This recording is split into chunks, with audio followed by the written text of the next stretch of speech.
پس بیان ہوا کہ انسان مہاجر کی دو بنیادی خصوصیات ہیں۔ پہلی خصوصیت یہ ہے کہ وہ صبر کرتا ہے، اور دوسری خصوصیت انسان مہاجر کی یہ ہے کہ وہ اللہ پر توکل کرتا ہے۔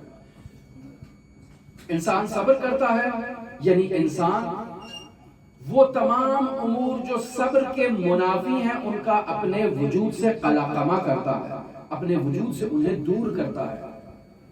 اور پھر جب انسان اس مرحلے پر پہنچ جاتا ہے کہ اپنے وجود سے مادیت کا خاتمہ کر لے، تو ایسا انسان حقیقی معنی میں اپنے امام کے قریب ہوتا ہے۔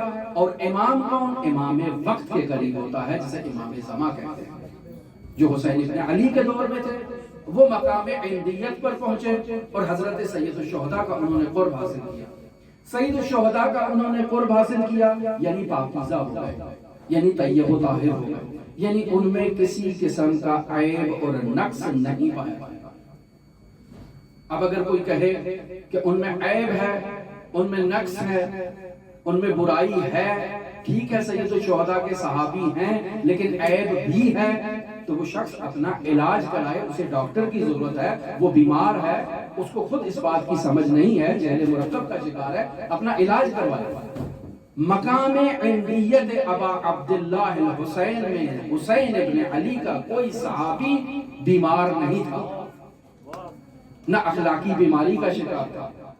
حسین ابن علی نے اس کو نجات عطا کیا، اور یہ اس بات کی دلیل ہے کہ فرش عزا پر جو عزادار آتا ہے، اگر وہ مقام عندیت کو سمجھ کے حسین ابن علی کے قریب ہو جائے، حسین ابن علی اسے ویسے ہی اس مقام عندیت سے پاکیزہ کریں گے جیسے حر ابن یزید ریاحی کو کیا۔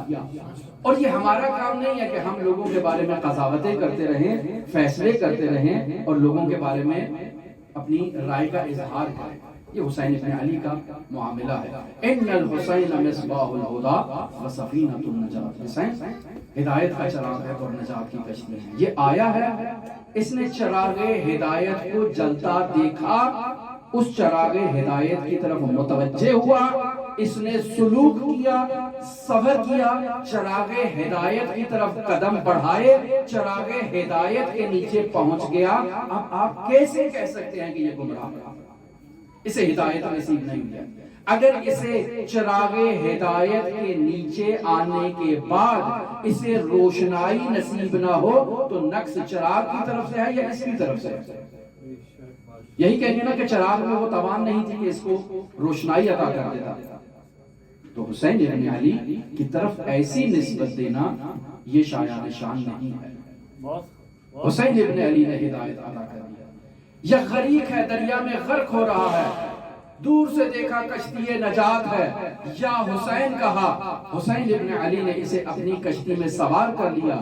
آپ کہیں کہ نہیں، یہ سوار ہوا تو ہے لیکن ابھی اس میں مسئلہ ہے، حسین ابن علی اسے نجات نہیں دے سکتے، اس وجہ سے تو اس کا مطلب ہے ہم اس شخص میں عیب نہیں نکال رہے، ہم حسین ابن علی میں عیب نکال رہے۔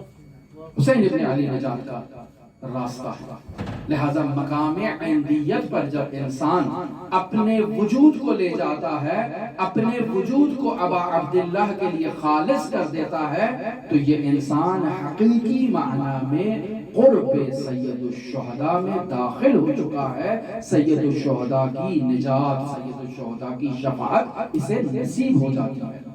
اور بیان ہوا مفسر عظیم الشان قرآن سے کہ جب یہ بینر انسان کی شفاعت کرتے ہیں، جو یہ کپڑا ہے، یہ پارچہ ہے جس پہ کچھ آیات لکھی ہیں، جس پہ کچھ کلام لکھا ہے، یہ انسان کی شفاعت کرنے کی صلاحیت رکھتا ہے، تو حسین ابن علی تو مافوق ہے۔